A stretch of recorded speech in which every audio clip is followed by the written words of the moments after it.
Restituto. Comes up in the pocket. Fires to the right side. Caught by Diggs. Stay up. Oh, my God. Oh, my God. Touchdown. Are you kidding me? It's the Minneapolis Miracle. I got 3 words for you. You like that?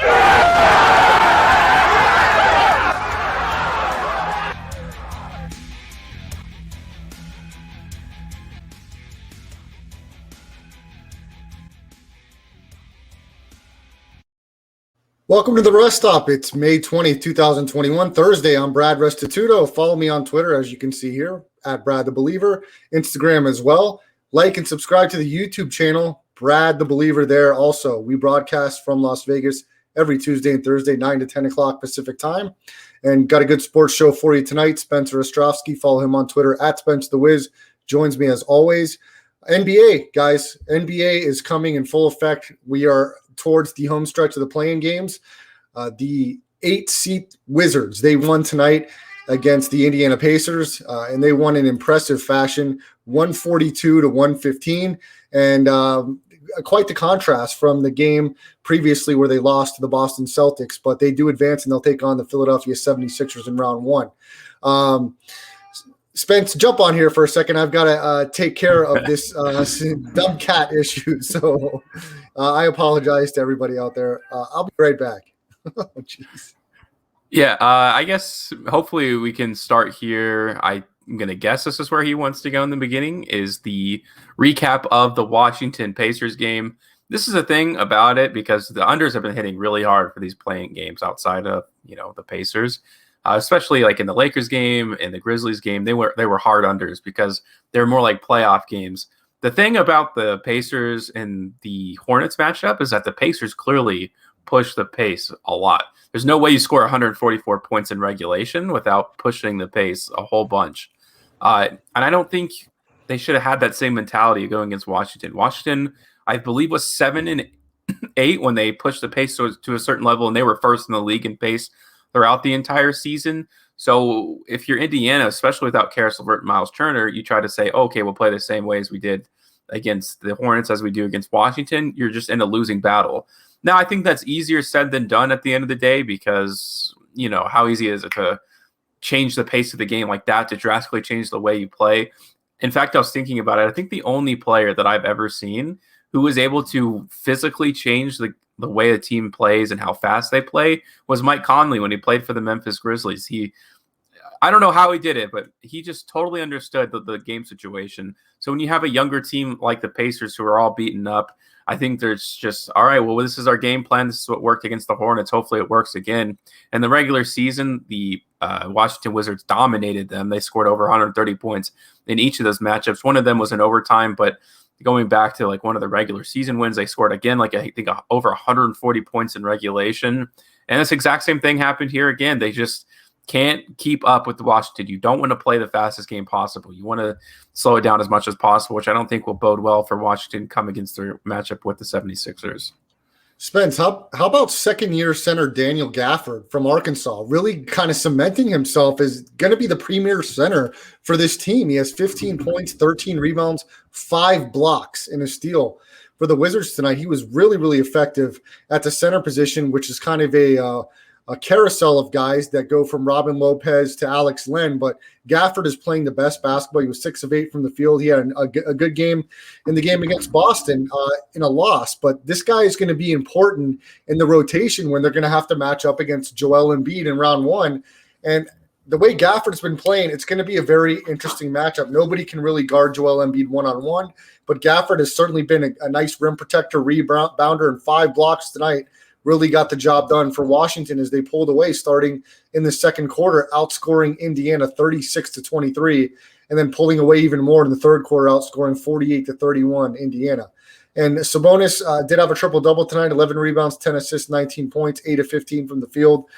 But Washington was too much, and this is the Washington team we expected, Spence, against Boston. That did not happen, but now they will have 7 games to give headaches to the Philadelphia 76ers, and I think they will. I've talked about this for a couple months. I think this Wizards team is a team nobody wants to face in the playoffs, especially if Brad Beal can be a little bit healthy, knock down shots. We talked about Davis Bertans needs to be a guy that can make shots. He wasn't super effective tonight, but he did hit 2 of his 6 3-point attempts.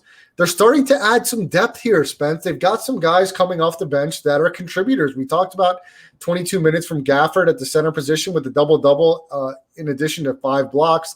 Ish Smith, the guy that lit it up in quick spurts in the game against Boston, played 22 minutes tonight, was 4 of 7 from the field, 8 points. He would have been in double digits if he would have made his 2 free throw attempts, but he also had 4 rebounds and 6 assists. Really important statistics there off the bench for Ish Smith. And they've got some guys. We know they live and die by Westbrook and Beal, but Hachimura had 18 points tonight, and he was 4-4 from the free throw line. We know that the young guy, I believe he's from Gonzaga, Spence, Rory Hachimura. Yeah, he's from Gonzaga, second-year pro. If he can get going, they've got some young pieces that can be of impact. Now, who's the guy they drafted this year? His name's slipping my mind. Denny Advia. Yeah, he must be hurt because I don't see him in the stat sheet whatsoever. And He's injured right now, right ankle fracture. I think he's out like for a long time. I think he had surgery. Yeah, he may be done, so that's unfortunate. But look, Westbrook and Beal are going to be the guys, the straw that stirs the drink for this team. And if they can get contributions from guys like Hachimura, from Bertans, and like this guy I mentioned, the second-year center from Arkansas, Daniel Gafford, who was super impressive tonight, they're going to need everything he can give them against Philadelphia. Spence, I think they can push Philly to 7 games. I know most people don't. I think statistically it's like a 90% chance that Philadelphia wins a series. Am I just wishful thinking here with the Wizards, or do you believe also that they have a chance to push Philadelphia to the limit? This is the key to the game, because you can look at the playing games as the perfect example of what it means when the Wizards are good and when they're bad. And that starts and ends with Russell Westbrook. It was really, I thought about this before the show, how Bradley Beal has never had the Wizards team, like been the leader, I guess you could say. Everyone views Russell Westbrook this season in his first year as being the guy for the team. Not in terms of playing necessarily, but when you look back to John Wall and Bradley Beal, it was John Wall's team, and now it's Westbrook's team. I don't know why Bradley Beal never gets that. It may just not be his style. He may not be a good leader. But to go back to, looking forward to the series here, you go against the Celtics game, they played a very half-court set type of game, and I think Westbrook is horrible in the half court. I think he's shooting like 20-something% from downtown, and his other points come from the post, and sometimes he gets his own offensive rebounds off of misses in the post. For whatever reason, when the game slows down, he feels like it's his time to shine. They scored 142 points tonight, and he had only shot 13 times. On paper, it's easy to say, just don't shoot that much and your team is better, but that's just not the way he is. I mean, you could probably hopefully go back into a time machine or something and tell him, like, listen, just don't shoot that much and your team is going to be significantly better. Because you go back to the game against the Celtics, he shot like 21 times, and obviously he was very ineffective at that point. I don't know if you can coach him that way. That's just not the way he operates. He kind of has that set track mind. And think about it this way. I mean, obviously the 76ers like to get out in transition. Ben Simmons is one of the more dangerous transition players in the NBA, but at the end of the day, when it comes down to the late game situations or down the stretch of the fourth quarter, they're going to want to slow it down. They're going to get the ball to Joel Embiid. And yes, I think Gafford has been playing some good minutes, but realistically speaking, Joel Embiid is going to be averaging 30-plus points every single game in this series. Robin Lopez is all fine and dandy, but at the same time, we're talking about the guy who's been the most dominant player in the NBA this season. He's not going to win MVP, but he has been the most physically dominant and probably just overall. If he played more games, he would have won MVP, in my opinion. So it doesn't look great because also you have Tobias Harris, and they don't really have anyone to match up there. That also means Bradley Beal and Westbrook will have heydays. Maybe not so much Westbrook for the reasons I just listed, but Bradley Beal, of course, will have a good one. You got to wonder, is his injury all the way there? It sure seemed like it tonight. I mean, he had a very good game, scoring 25 points on 9 of 17 shooting. But I think that Joel Embiid will be able to dominate significantly more than Bradley Beal will. Also, I just think the 76ers are much hungry. I think the Wizards are happy to be where they are, and they'll just say, oh, look, well, we kind of made it happen at the end of the season. We'll take the momentum going next year. That's kind of how I feel like their mentalities are, especially for some of the younger guys on the Washington Wizards. And then you go up to the 76ers, who a lot of those guys now have legitimate playoff experience. they just can't afford to go out in the first round. Doesn't mean that it can't happen, but that's just kind of how I see the series shaping up. I'll say it goes to 6 games. I don't see it going to a game 7. I just think the 76ers from top to bottom are a significantly better team. Spence, I do think the Eastern Conference is going to be more competitive than people think. I really think the Knicks are going to give people trouble. I do think they'll advance in the first round. They are a slight underdog, plus 105. I'm not sure if we can get the series price numbers. I know I saw them on Twitter earlier, but I know that a slight underdog of the Knicks against the Atlanta Hawks. I think Brooklyn should be able to handle Boston fairly easily. I do think Philly is hungrier, Spence. I agree with you, but I am not sold even a little bit on Tobias Harris. Not at all. And I think he's going to be a non-factor in these playoffs. And we'll see if I'm wrong, but I just think the guy, I don't think he's good in big moments, and he's too inconsistent shooting from the free throw line for me in big spots. And I think if this comes down to some close games, I'm going to be interested to see who goes to the line, who has opportunities to really put their team ahead. And I love Bradley Beal in clutch situations. I think he's money from the free throw line. I think he's hit big shot after big shot down the stretch. I know the Wizards barely got into the playoffs as an 8 seed, but I'm really curious to see if Philadelphia can't pull away and these games are close down the stretch, who's going to be the guy for either side that's going to help put the team over the hump. And it's going to be interesting to watch. Like the Wizards tonight, if they play like they did tonight, up and down the floor, score 140 points. I don't care who they're playing. It's going to be a close game. I don't think that the Wizards are going to get outscored 165 to 145. So if they can continue to show like they did tonight, I think we're in store for a good series. I really think a lot of the series, top to bottom in the Eastern Conference, are going to be good. Even in the West, Spence, I think we're in store for a really, really good playoffs. If anything, we'll talk about the game last night. The Lakers, they hung on one. I think it was 103-100. Spence was the score last night for the Lakers. And in my opinion, must-see TV. It was great up and down. The Warriors had a 13-point lead at the end of the first half. Steph Curry had 37 points, made some really, really big three-point shots. But the Lakers came alive in the third quarter, outscoring Golden State 35-24, and then outscoring them 26-21 in the fourth. And, of course, LeBron's a big shot, Spence, really – shouldn't even have probably got the shot. I mean, I think it was KCP who was kind of stuck in the paint looking for an outlet. As you can hear the guys watching the telecast, the guys from the bench yelling out the shot clock, 3, 2, and it looked like it was going to be a shot clock violation. It seemed like last second he just heaved it out to LeBron. LeBron fired it up and hit all bottom. It was, I mean, you call it what you will. I have that shot if you want to show it real quick. Yeah, let's see it, Spence. Last night. I put in a lot of work in my game, after, drape my finger to the eye, I was literally seeing three rims out there. So I just shot at the middle one, and I was able to the grace of the man above, I was able to knock it down.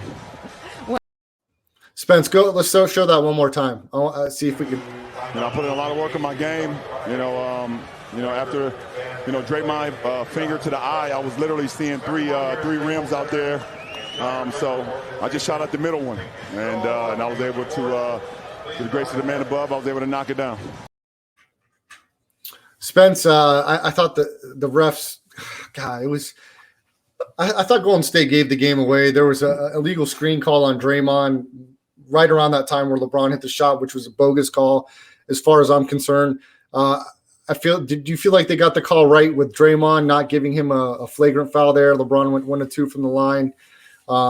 Tied the game up. Man, it was a really great back and forth game. I certainly thought the Warriors had control, lost control, and then really gave the game away. Anthony Davis was not effective in the first half, and having the stats that the Lakers had, the Warriors, they should have won that game. Yeah, the first thing I'll say about that shot is the general consensus, and Stephen A. Smith said this after he was like on the ESPN immediately and said that it was a lucky shot. Make no mistake, it was a lucky shot. He said something along those lines. I don't necessarily agree with that. Look, that's a tough shot. I mean, very few guys can make that. But at the same time, we've seen Steph make shots like that. James Harden, Kevin Durant, they all do that. I mean, sure, it's again, that's what separates them as superstars from the rest of the league. It's not an impossible shot. I mean, it wasn't like he was, shoveling it from his chest or something like that. I mean, look, he got it and he used his shooting motion. That's how he shoots every basketball. and it went in. It was a great shot. So that's probably not the ideal look that they wanted to get, but I think the Warriors at the end of the day did give it away. Steph Curry just got a little too loose with the ball there, especially in the third quarter when you kind of saw that momentum change. Now they made it close again in the fourth quarter when he came back in, and not to say that Steph didn't play a brilliant game, but he's doing a lot right now. He has a lot of responsibilities, and I think he also loves the show part of the basketball game. He likes to have fun with it, and I think that has actually hurt him in certain points throughout his career. There was a game in the finals against the Cleveland Cavaliers during their blown 3-1 lead where he tried to do a behind-the-back pass to Klay Thompson, and it went out of bounds during kind of a pivotal time. So that's kind of always in the back of his mind. That Alex Caruso turnover as well in the fourth quarter when he was kind of dribbling behind his back, and that kind of went out of bounds. So we see those kinds of moments, and I'm not sure Steph will ever change in that respect at all. That's just the way he plays the game. You have to accept that. Andrew Wiggins played amazing defensively. So did Draymond on LeBron James and Anthony Davis. So there's a few ways to look at this game, right? And RJ Bell did a great job on Straight Out of Vegas talking about this today. That there's three main factors. This should be a good win for the Lakers because they played so bad in the first half and they still came out with the win? Is it, B, where this is not a good showing and is this like indicative of future performance where they're just going to kind of be sluggish here? Or is it just kind of indeterminate where the Lakers, didn't play well? They just didn't happen to shoot well, and the Warriors were just playing really good in the first half. I'm not exactly sure where I fall in the line of that.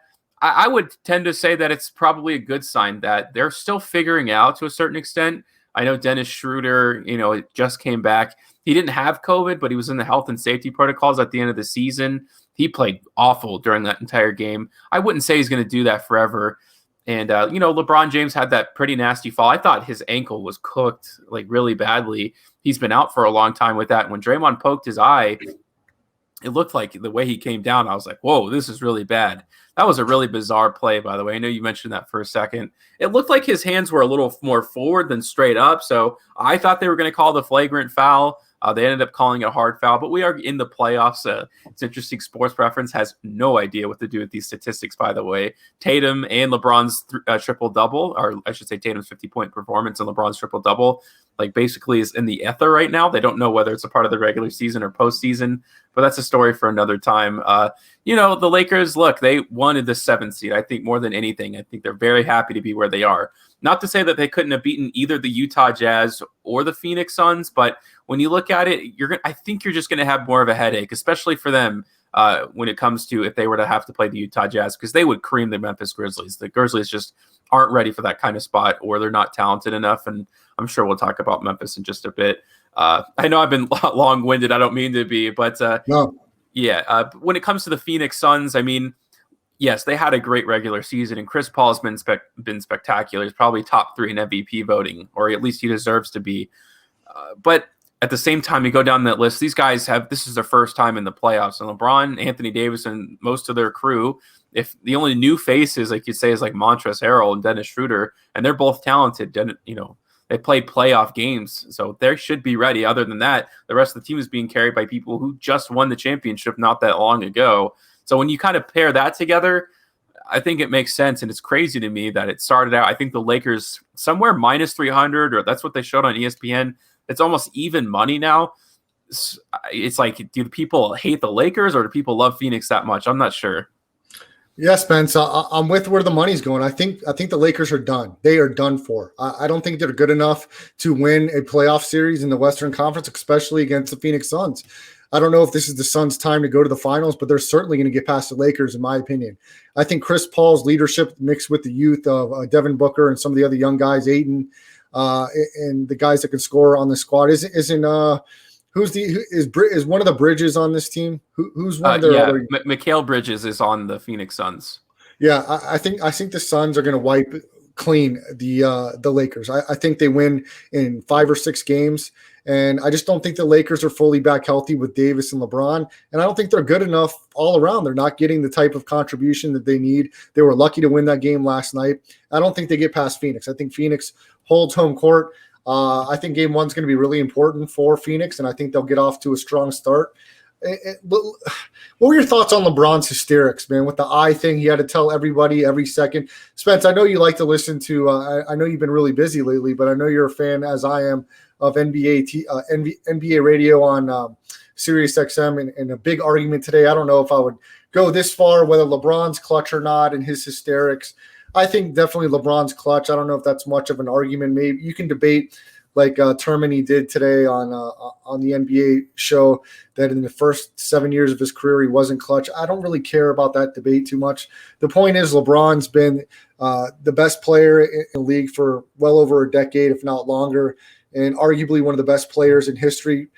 To me, like, all this nonsense off the court since last year and him not being on the floor, so more of his kind of persona has been off the court this year, because that's really where he's been seen and heard from since the presidential election, is more off the court. I'm just kind of over this year with the Lakers, Spence, and I think that the team that's really been talked about more in a basketball since the Phoenix Suns are going to dispose of them. We'll see if that's the case. I just don't know that LeBron has this switch this year, not because he's not capable of it, but I just don't know that mentally he's LeBron James that we've seen in years past. They've won a title. Anthony Davis isn't that guy. They're going to need huge contributions from Kuzma, Montrezl Harrell. Andre Drummond was not that great last night. They're going to need these guys to play at a much higher level to get past Phoenix, in my opinion. And I don't think they have it this year. I think they're going to be one and done. They're lucky to not be the 8th seed. And what does this mean for the Golden State Warriors? They definitely needed more. Draymond was great defensively, Spence, but 2 points offensively, 0-5 from the field. That's just – he's got to hit open shots, Spence, at least someone. Oh, yeah. He's had wide open threes, and he just cannot buy one, Spence. And he's not – he doesn't have terrible form. But, man, he gets uncontested shots, and they just do not fall from the outside. And if Golden State wants to get past Memphis, I think they're going to be in trouble against Memphis, Spence, because it's really kind of an emotional loss. They had the game in hand against the Lakers to come right back and expect a big performance out of the guys that they got last night. And would you call anything besides Steph's a big performance when you only score 100 points? I thought Jordan Poole played well. But he only finished with 10 points. I don't know why Eric Pascal is a DNP. Jordan Bell, DNP. I don't know what's going on injury-wise, but I do like having Toscano Anderson and Mike Mulder in the mix. I don't think very highly of Kelly Oubre, which he's hurt, so he won't be playing or hurting that team. Wiggins had 21 points. You mentioned he played pretty solid, but he misses a lot of clutch free throws. He only had one, but he missed it. Steph missed a free throw. Those free throws would have been important coming down the stretch. I mean, I know you can't expect everybody to be perfect, but Steph, who's usually 94% from the line, you don't expect him to miss at all in the playoffs. And I think he's got one of the historic runs in the playoffs from the free throw line. And it's so huge, a team like Golden State, to be almost flawless from the free throw line, being at this stage in the season. So let's go ahead and talk about the other game, Spence, in the game that we'll be lining up, Golden State, Memphis. Memphis did get the win against San Antonio. I believe it was 106-100. They were really propelled by a 38-19 first quarter, and they really held on for the most part to the end. What a stat for Jonas Valanciunas, 23 points, 23 rebounds. What a performance. And the Grizzlies have a chance to get the 8th seed by taking on the Warriors tomorrow night. Yeah, they do, and it was a very up-and-down game. I mean, they get off to about as hot of a start as you can. Dillon Brooks has been on a stretch defensively that I haven't seen since Tony Allen for the Grizzlies. Towards the end of the season, his defensive assignments include Luka Doncic, Steph Curry, and then DeMar DeRozan, who shot 5 of 21 yesterday. He puts that much effort, and then he kind of takes it over to the offensive end, and you wish he wouldn't, although I say that, and yet he had 8 huge buckets there, 8 huge points, I should say, to basically get them back in the game after they lost the lead. It was at some point in the fourth quarter, the Spurs took their first lead since like the 2-0, like the very beginning of the game. It's the problem is, and this is a huge problem, Jonas seems ready, Dillon seems ready, but good Lord, Jaren Jackson Jr. and John Morant are not on this. For whatever reason, John Morant has seemed to think that the responsibility of the team is on him, when in reality, it certainly is not. He's shooting over 20 times. It's uncharacteristic of him. I don't even know how many times he shot over 20 field goal attempts in the regular season period. He's normally in the 14 to 16 range, and sometimes even less than that, but I think that's good for the team. This is the way you look at him is he's pretty darn good defensively. I think pretty underrated as a defender. He's obviously extremely athletic, great in the open court, an elite passer. I mean, for his age, the passes that he made, he had a great pass to the corner three for Kyle Anderson towards the end of the game that essentially not sealed the game for them, but almost put it out of reach. It was one of the biggest baskets of the game. So we know he can be effective, and it's almost as if he needs to take the Russell Westbrook route or correct himself before he goes down that path where they don't need him to be a volume shooter because he's just not great scoring offensively. He may develop into that, and I would say if you do have one weakness, scoring's probably one of the least of your worries because you can learn to shoot, and he is getting there, like from 3-point range. But when he drives to the lane, I mean, you either got to learn to take fouls better, like work out with Trae Young for a summer. I don't know what the case may be, but hopefully he settles down. He was horrible in that, for the 8th seed game against the Lakers. He was just absolute garbage. 7 for 20 something in that game. I think it was 22. But anything can happen. The realistic situation is that the Lakers probably won that game because they had so much size.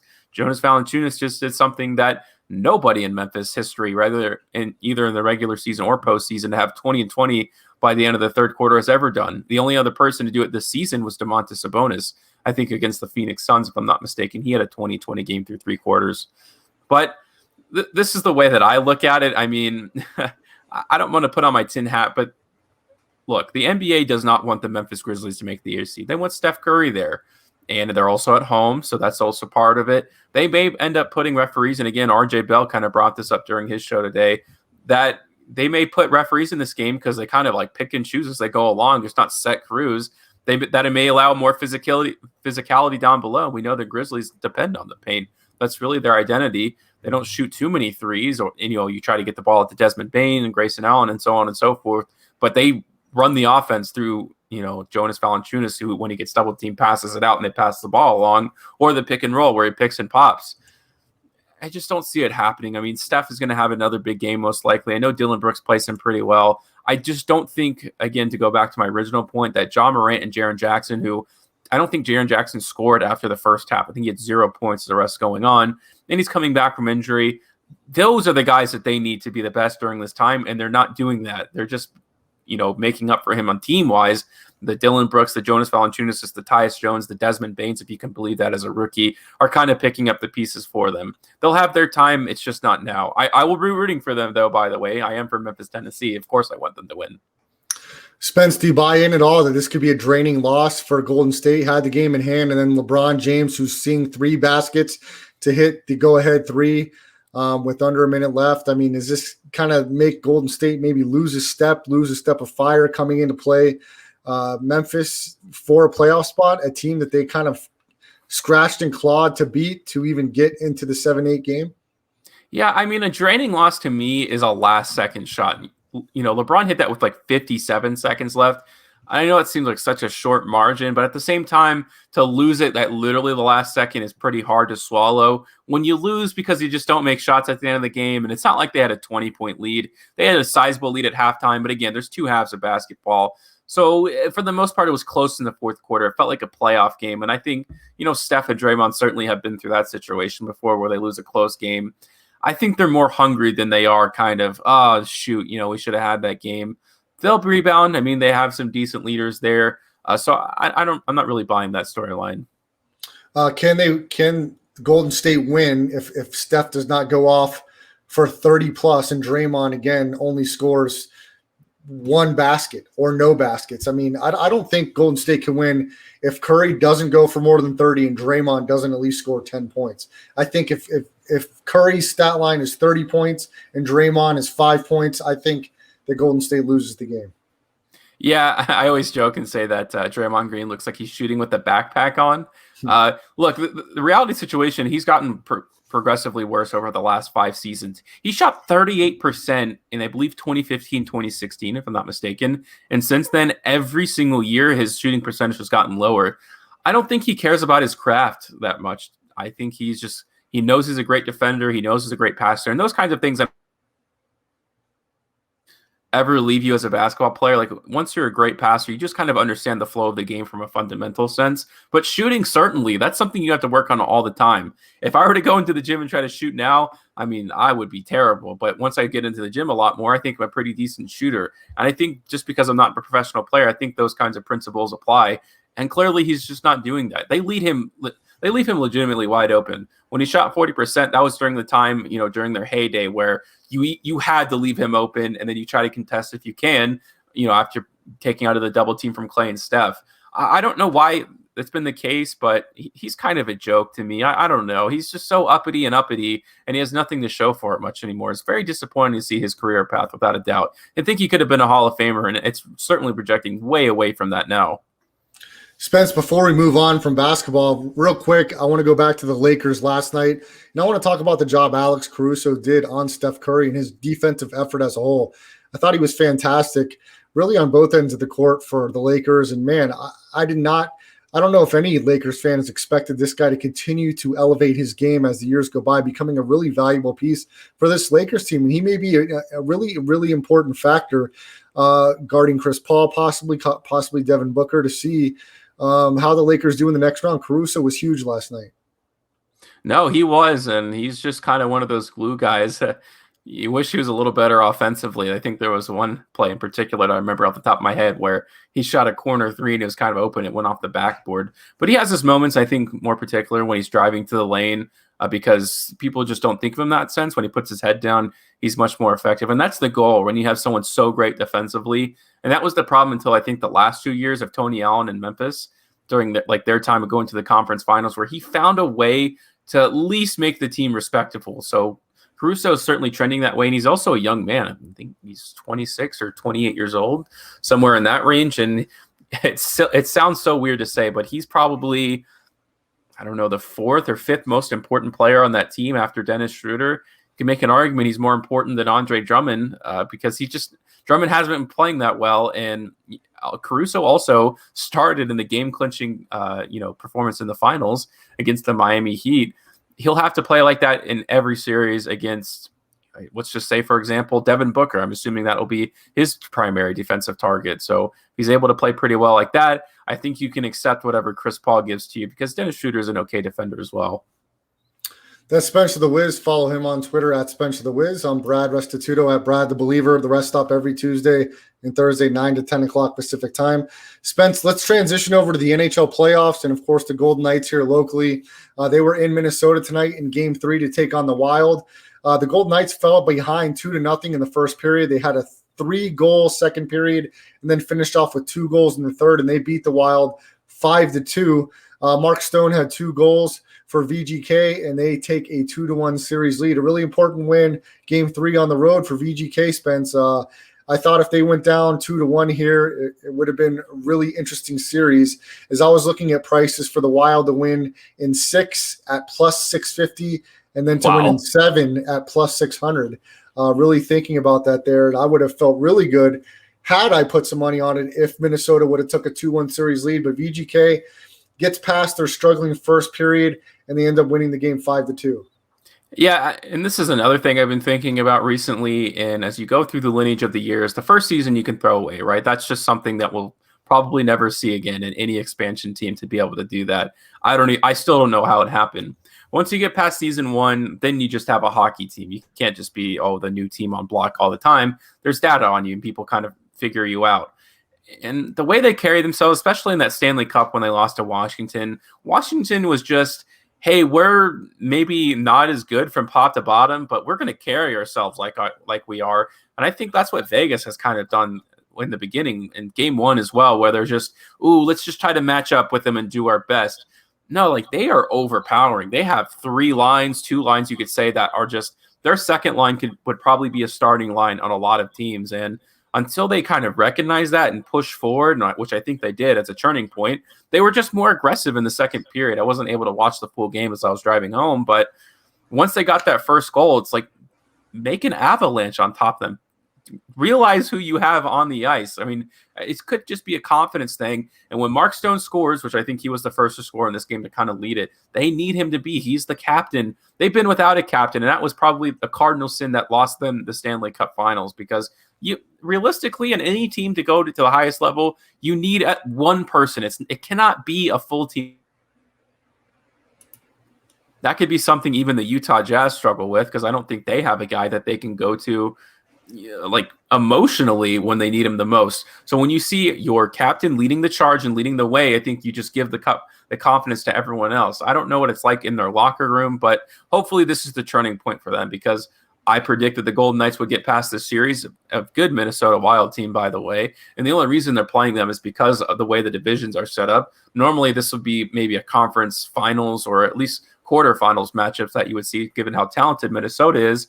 But that's fine. I mean, that's just the way the NHL works this way. I think they'll get past this series, but they want to win a Stanley Cup. And for them to do that, it's going to start and stop with Mark Stone, and then everyone else will follow suit, I promise. And hopefully that's what happened tonight. And hopefully they carry themselves like that moving forward, not only in the series, but all the way through the playoffs.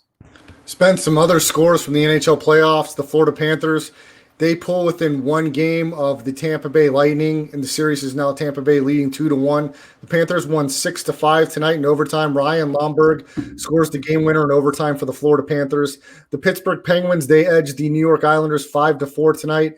Pittsburgh still leads the series 2-1. The first game of this Canadian series between the Montreal Canadiens and the Toronto Maple Leafs saw the Canadiens winning 2-1. Is that right, Spence? Is that only game one? I feel like I guess so. Yeah, it looks like Edmonton and Winnipeg also only have one game under their belt. Well, the Canadiens, they go up 2-1, and we talked about the Golden Knights winning 5-2 against the Minnesota Wild. So we'll see how the rest of that series shapes up. Of course, here in VGK, this is probably here in Vegas, the most important series, because the Knights have had such a tough time with the Minnesota Wild through the entirety of the franchise, the team that's really given them a lot of trouble. So to go up 2-1 and getting one on the road tonight was really important for the Knights. Spence, let's transition over to the NFL. And a few weeks ago, the NFL schedules came out, and of course, talking about all the primetime games and how teams match up. The Westgate Resort has put out all of the betting lines for the games for each team this season. So I want to talk about our local hometown Raiders, and of course, your favorite team, Spence. And I'd like to get into some of the games here, and I'd like to get into the games with the spread. If I can find my sheet that I saw that was posted here from the Westgate, it's got every game with all of the totals on it. The Westgate Superbook has posted that, and here in Vegas, I think a handful of the casinos have posted a lot of the games and totals. So Spence, off the top of your head, let's go to game one for the Raiders, okay? And I believe it's a primetime game on Monday night at home, Allegiant Stadium here in Las Vegas, the Baltimore Ravens. Monday night, September 13th. I know this is a tough one for you, Spence, but talk about the Raiders' first game of the season, opening up Allegiant Stadium. We're going to have fans ready to roll. How do you think that the Ravens and the Raiders match up at Allegiant Stadium week one? Yeah, so, I mean, the reality of the situation, and I know I sound like a harsh fan, is the Raiders got worse this offseason. I'm not sure anybody will debate that with you. They lose Nelson Aguilar. They lose most of their offensive line. So you have two minuses there, and the only plus for the Raiders last year was their offense and how prolific they were. You signed like Willie Snead and John Brown, but I'd rather have Nelson Aguilar than those two combined. And certainly, it's not like you can really combine production. That's such a simple way of looking at it. It's not like baseball. It's not Moneyball. It doesn't exist in football. Every play matters on like an individual talent level. So, and then they just, get a star backup running back. I don't really see the vision here. The Ravens are certainly going to be looking to at least win their division. I don't know if they'll be contending for a title necessarily, but when you look at that and then you transition over to the defense, which we know is horrid, again, they will be one of the worst defenses in the league next year. They may have marginally gotten better. You get Ndakwe, you get Trevon Moehrig, which, is a decent acquisition. Carl Joseph, of course, is a former Raider, spent 1 year at the Cleveland Browns, and then now he's back in, black and silver. But they're not going to be able to stop Lamar Jackson. I know it's in Allegiant and it'll be exciting, but there's a reason the Raiders have a 7-win projection, which I think is lower than last year, and there's an extra game on top of it. This team is not going to be winning football games. We want them to, and you may hear on the radio people project them to. For some reason, they had projections to make the playoffs last year, which was never going to happen. So if we're saying, if I knew the Raiders weren't going to make the playoffs last year, I certainly am not going to tell you they're going to make it this year with how bad their team is looking on paper. Maybe they can make some miracle happen, and maybe all of the players who have been horrible for the Raiders will suddenly be good. But you just rarely see those kinds of things in football, honestly. So I think at least specifically, the way their schedule is shaping up in the first 3 weeks, and more specifically against the Ravens, they're going to get demolished on national TV in their brand new stadium in front of thousands and thousands of fans. So, Spence, I got the Westgate lines in front of me, opening up week 1 Monday night at Allegiant Stadium. The Baltimore Ravens are a 4-point favorite on the road against the Las Vegas Raiders. So you're taking the Ravens minus the 4. I would easily. I think they probably win this game like 36-28. 36-28. Yeah, 36 is a hard number to hit, but you know what I mean. Let's go to week 2, Spence. The Raiders travel to Pittsburgh to take on the Steelers. The Steelers will be a 5.5-point favorite there. I'm not a big fan of Pittsburgh. I think the Raiders get back on track, and I think they get a road victory in week 2 against Pittsburgh. I just think Ben Roethlisberger is going to show his age this year. They're really going to need Najee Harris at the running back position to give them some relief. I think the Raiders bounce back. They don't get in a hole 0-2, and they go on the road. They were pretty decent on the road last year, and they beat Pittsburgh at Heinz Field as a 5.5-point underdog. Yeah, and this highlights one of the worst parts about the Raiders' schedule. They always seem to be awful. The Raiders never have a long homestand. It's home, away, home, away, home, away. And this is the start of that, right? They go to Pittsburgh. Look, last year, all you had to do to beat the Raiders, I don't know why everybody didn't just follow this blueprint. You double-team Darren Waller, and Derek Carr suddenly forgets how to play football. And part of that was because they didn't have a great weapon to throw opposite to. Henry Ruggs is supposed to be a wide receiver 1 this year, and that's not happening. So I think the Steelers are so talented defensively. They did lose Bud Dupree, so we'll have to see what kind of effect that has. I wouldn't imagine they start to crumble and fall apart. But if they're able to just cover Darren Waller, and now he has nobody else to throw to on the field realistically on a consistent basis, unless they trade for Julio Jones, let's say, this is another loss for me. I don't see them winning this game. I just think that they're not built to win these grind-out games where they play against good defenses because they just physically can. I think Ben Roethlisberger, if you don't want to face him, at the very least, it's in the beginning of the season when he'll be his healthiest. He'll be able to throw up and down this field. The Raiders have nobody to cover their wide receivers. I say they go down 0-2 to start the season. All right, Spence has the Las Vegas Raiders 0-2. I have them 1-1, heading back home to Allegiant Stadium to take on the Miami Dolphins. This game's a pick'em. I'm going to go with the Raiders again to start off 2-1. I think they were shocked in Allegiant Stadium last year. I believe Miami did come to Allegiant Stadium last year. Correct me if I'm wrong there. Yeah, they did. And they gave away the game. I think they don't give it away this year, and they beat the Dolphins, and they rattled Tua enough to get the victory and go to 2-1. Yeah, I saying all these things in the beginning because those are playoff teams. Well, the Raiders aren't going to go 0-16 this year. That's, I'm not going to go that far. That'd be pretty crazy if I said that. But yeah, I think they'll get on track. I think they're going to be down in a hole. Playing desperate is worth a whole lot in the NFL. They're going to be so, they have to keep their season alive, essentially. They can't go down 0-3. They're at home. Everyone's going to be really anxious. And we'll have to see how Tua plays, but clearly they dominated him in their last matchup. They feel pretty comfortable with where they're at. I think, they can take advantage and, they'll get their first win inside Allegiant Stadium in front of fans, and they'll be 1-2 so far through 3 weeks for me.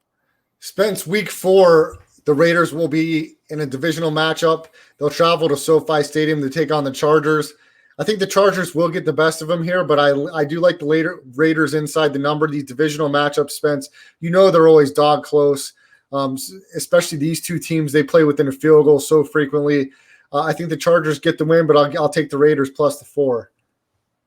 Yeah, that's definitely not a bad bet at all. They've, clearly have played them pretty closely about an overtime game and then, the crazy catch at the end of that first one. The Raiders will lose again. I think they'll end up splitting the season series. They'll probably just have the home advantage. Home is worth a whole lot this season because there are fans inside stadiums now, or there will be. I'm going to assume that all of them will be full capacity by the time, the season rolls around with the mask mandates being dropped and everything. So for me, the Raiders go 1-3 to start the season, but hopefully there's a little bit of break there. And it looks like there is as I'm looking down the schedule. Spence, into week 5, Justin Fields and the Chicago Bears come to town. The Raiders will be sitting, at least as of right now, as a 3.5-point home favorite. I think the Raiders hold home field and they beat the Bears here. I don't know if they cover the number. I will say that 3.5, I'll take the Bears just on principle of the number, but I think the Raiders get the win and they move to 3-2 on the year. I'm not deathly afraid of the Bears, especially if Justin Fields is in the spot, and even better if Nick Foles is there because, well, I say that, and yet Nick Foles, I believe, tied an NFL record for touchdown passes when he was with the Eagles and he played against the Raiders a few years ago, but it's been a long time since then. It's a different Raiders team. I think, again, the Raiders will have to win this game. According to me, they'll be 1-3, and playing at home, it's always a big advantage. There's going to be 70,000 people there, whatever the number is. I don't know if that was a big exaggeration, but they'll probably go 2-3 here for me, looking to, hopefully get back on track against the Broncos the week after. Yeah, Spence, the next week, week 6, they'll travel to Mile High to take on the Denver Broncos. Again, another divisional matchup. The Broncos will be a 3.5-point favorite. I think this is another one where the Raiders will split the series. I think they drop this one at Mile High, and then they'll get the one back later in the year, week 16, at home. But I think they drop this one on the road to Denver. Yeah, I'm actually going to disagree with you, and it sounds pretty scary when I think the Raiders will win. But they'll be 2-3, according to me. They just can't afford to lose. I think they're going to really actually try to make a playoff push. Early in the season, they always have, play better in the beginning, and then it goes really bad for them later after this nice start. They need to be 3-3 at this point, and the Broncos just aren't that great. I mean, they made some really nice additions, but I think the Raiders will start to find their groove offensively. Maybe they'll try to have a better connection with Willie Snead and John Brown and Kenyon Drake. I think this is one of those games where they'll really figure it out. They may even blow them out in Denver. That'll get the city buzzing. I can just kind of see the storylines and the headlines going now. So I say you'll have a 3-3 Raiders after week 6. So Spence, we're on the same page as the Raiders record. We're differing on some games. I think the game before the bye week at Allegiant Stadium, the Eagles come to town. Raiders 3.5-point favorite. I think the Raiders get a win before the bye here and they take care of the Eagles.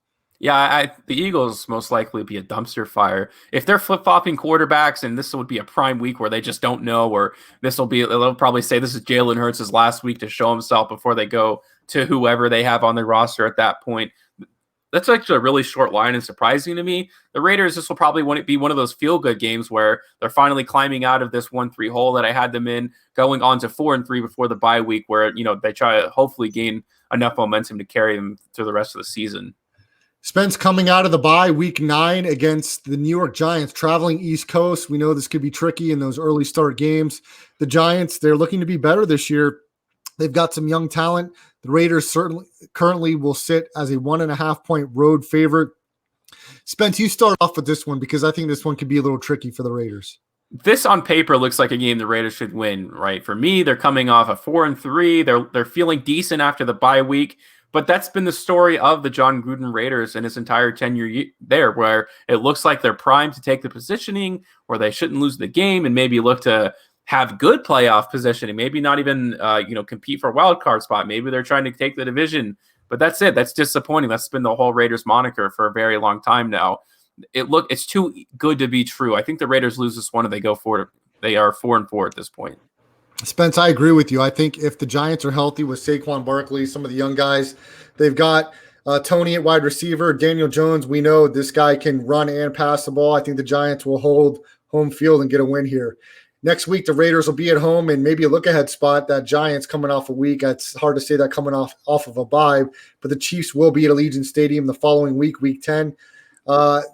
Spence, we know these divisional games, it's going to be the Chiefs, a 7.5-point favorite. I think the Raiders cover the number, but I'm going to go with the Chiefs getting the victory, and that's going to be 2 straight losses coming off of the bye for the Raiders. Yeah, I think the Raiders will get desecrated. I don't think it's going to be as close as it was last year. I think the Chiefs are playing with a little bit of chip on their shoulder. They do not like the way they went out. They revamped their offensive line. They're looking good this season. There's no reason I can't explain what happened last year, especially in 2 close games. It's not realistic to think the Raiders are going to play close games, getting worse from last season and now that they'll even be able to be in these games. So they're going to go to, I guess, 4-5 now for me at this point, according to me. Spence, is that 4-5 or 4-6? Let's see here. 1, 2, 3, 4, 5, 6, 7, 8. Does that sound right? 1, 2, 3, 4, 5, 6, 7, 8, 9. Yeah, 4-5, I guess sounds about right. Spence, I look for them to get back on track in week 11 at home against Cincinnati as a 4.5-point favorite. I think the Raiders win, and I think they win by a touchdown against Cincinnati. Yeah, certainly. This is a game, again, like the Raiders obviously aren't the worst team in the league. So when it comes to these kinds of matchups, especially coming off of 2 losses from the bye week, they'll go to 5-5, clinging for their playoff hopes, looking on to the remainder of the season. Yeah, I'm with you there, Spence. And I think they actually get a win the following week, week 12, traveling to Dallas to take on the Cowboys. I think the Raiders get a road victory and beat Dallas. Nah, I'm going to disagree with you. I think they go back on the wrong side of things here. The Cowboys are probably going to score 36. I keep saying 36. I don't know why, but they'll score 30 plus points somewhere in that range over the Raiders. Their offense is going to be prolific, assuming everyone's healthy. Amari Cooper is going to, have a revenge game, I guess you could say, against the Raiders. It wasn't necessarily a horrible breakup, but he's going to want to play well against them. The Raiders' run attack is going to be nowhere to be found. So, Ezekiel Elliott likely to have over 100 yards in that game. Dak Prescott's probably going to be having a really good season. I give him a loss here. There's no way they beat the Cowboys, actually. I feel pretty confident in that. I disagree, Spence, and I think they come back for 3 in a row at home against the Washington football team the next week. I think the Raiders are starting to feel themselves with 3 straight victories, beating the Washington football team as a 2.5-point favorite. I think they win comfortably. This is a close one, but Ryan Fitzpatrick dogged the Raiders in their last matchup in Allegiant when he came in, so he clearly doesn't have a hard time against them. Now, actually, I think the Raiders lose this game because I think Washington has a really good chance of winning their division, and if they're going to do that, they're going to have to win games like this against a middling Raiders team, which according to me will be 2 games under 500. That's a must-win for them, and I think they'll get it done. The Raiders are going to start falling apart at this point in the season, and probably the end of their tenure with whoever they have in their front office. So, Spence, I believe at this point I have the Raiders as 1, 2, 3, 4. And then the 3-game winning streak gives them 5, 6, 7 wins going into Arrowhead to take on the Chiefs. I think it's 7 wins. It stops at that point as the Chiefs get a victory at Arrowhead in week 14.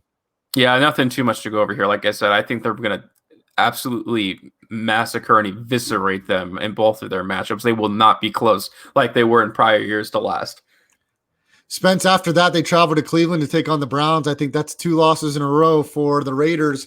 After feeling themselves, from my opinion, winning 3 straight, they lose 2 straight, dropping in Cleveland to the Browns.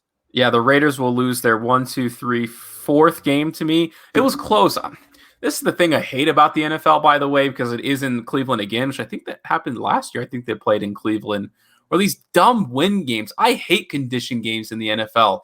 It's just not conducive to great football. Have you ever watched a high win game be like, whoo, man, I'm so glad that happened. I'm so glad we didn't have a dome there. Or even a rain game, like, oh, wow, that quarterback went 5 for 21 passing. That is sick. That was such a good game. Even snow games, I mean, aesthetically, they look great, but come on, the guy runs the ball 28 times to score 7-3. It's going to happen again because it seems like it's later in the season. So there's going to be inclement conditions.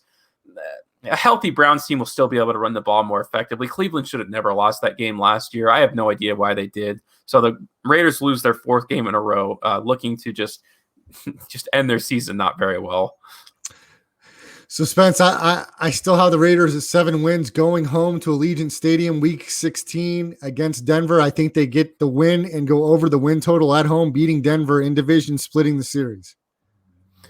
Yeah, I think they're going to win both matchups against the Broncos. It's going to be one of their pity wins. Like, oh, look, we lost 4 in a row, but we're coming back on track now against a horrible Denver Broncos team. So I think that gives me their 6th win of the season. They're getting real close to their season total for me at 7 so far, according to, my not recollection, but predictions. All right, Spence. So week 17, they travel to Indianapolis to take on the Colts. I think this Colts team's going to be very, very good with Carson Wentz under center. And I think even though the Raiders have won some games in Indianapolis over the years, I think the Colts will get a victory here in week 17. Yeah, the Raiders will have 6 wins to me at this point in the season, so they'll have absolutely no reason to play football. The Colts will probably be playing very meaningful football, either to win their division or go into the wild card spot. I'm not sure. Maybe even contend for the first seed in the West. Who knows how their season's going to go. Another loss for the Raiders. I don't think I'll take whatever what was the line in this one? 6 points, the Colts favored. Yeah, they're probably going to win by like 14 plus, I would say, especially when the Raiders have nothing to play for at that point in the season. The Raiders wrap up at Allegiant Stadium, divisional matchup against the LA Chargers, and I think the Raiders go over the win total as they already have, according to my predictions, but they get their 9th win of the season and finish the season at 9-8, beating the Chargers in week 18. Yeah, the Raiders will get their 7th win of the season just to ruin their draft position, as they usually do at the end of the season. So there we go. The Raiders do not go over on their win total. I love the under here, or I guess the push in this case. But they could very easily lose this game too. The Raiders are just terrible garbage. I don't know if I'd go that far, Spence. Terrible garbage here. I mean, you have the Raiders at 7 wins. I have them at 9. We'll see how it shapes up. With 9 wins, the Raiders will be either on the outside looking in or right in the mix of that final playoff spot with the extended playoffs, each wild card in each conference. So I think it'll be interesting to see the Raiders. I think they got a couple more wins than you give them there on the schedule. I mean, think about it this way. How many Pro Bowlers do the Raiders have on their roster realistically? 1, 2, maybe? Probably 2. You have Darren Waller and maybe Derek Carr because he on paper is so great. Other than that, I think to have only 2 Pro Bowlers on your entire roster is indicative of probably how many games you'll realistically win throughout the season. I think Josh Jacobs is a fringe Pro Bowler, so I'll give him that. That's sad to have your 3rd Pro Bowler be your running back. I mean, it's just not – it's not great. I mean, how many Pro Bowl running backs players have won Super Bowls in the past 10 years? Not a lot, but Spence, we'll see how this young draft does with Morig at the safety position. We'll see how Ndakwe fits in with his old coordinator, Gus Bradley. Is that right? Is he the new coordinator? He is the new coordinator. And if they would have had Richard Sherman, I think – as niche as that seems to be, I think for him to be a leader for guys like Trayvon Mullen and maybe even Damon Arnett would have been enough to sway them to maybe around 8 wins. But because they have absolutely no talent over there, especially at the secondary position, how can they win any football games? They're going to score less points per game this season because they're less talented offensively. And that marginal difference of marginally being better than last year defensively, I mean, how can you project them to have 9 wins when last year I think they had 7 or maybe it was 8? I don't remember. Spence, we'll preview some more teams as we continue to follow down, getting up closer to the season here with the NFL. And I don't know where we'll start off. We may continue to stay in the AFC West and go through some of that, but we'll definitely follow the spreads that are already out from the Westgate Superbook and then all the games of the season for each of the teams as we prepare for the offseason to get in full swing in the NFL. Basketball playoffs underway. The actual seeding games, the 7-game series will start up here over the weekend. NHL playoffs in full effect also. So for Spencer the Wiz, follow him on Twitter at Spencer the Wiz. I'm Brad Restituto. Have a great weekend, and we'll be back with you on Tuesday. Have a great night, everyone.